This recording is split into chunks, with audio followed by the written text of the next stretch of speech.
Σήμερα λοιπόν μιλάμε για γλώσσα του σώματος, γωνιακή απόσταση και ευθυγράμμιση στο χώρο. Όταν υπάρχουν δύο άτομα τα οποία βρίσκονται σε ένα επιχειρηματικό ραντεβού, αυτό το οποίο μετράνε και υπολογίζουν και πρέπει ήδη να γνωρίζουν εκ των προτέρων είναι η τοποθέτηση της καρέκλας, σε ποιο σημείο, ο προσανατολισμός των ώμων και ο προσανατολισμός των ποδιών. Αυτό το οποίο θα πρέπει να θυμάστε είναι ότι όταν μας ενδιαφέρει να έχουμε μία επιτυχημένη αποτελεσματική επικοινωνία win-to-win που έχουμε πει σε προηγούμενο βίντεο, τι σημαίνει και τι είναι αυτό, τότε προσανατολιζόμαστε προς το άτομο το οποίο μας ενδιαφέρει.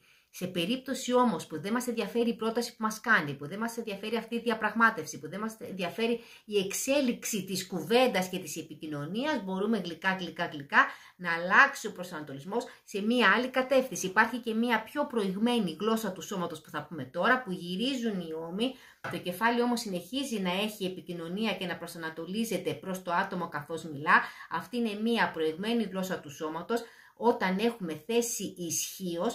Και σε αυτή την περίπτωση το άτομο προσπαθεί με κάποιο τρόπο να μας τραβήξει την προσοχή, δημιουργείται αυτή ασυνείδητα η ανάγκη του. Σε περίπτωση όμως που δεν έχουμε θέση ισχύος και θέλουμε αποτελέσματα, παίρνουμε ένα ρίσκο.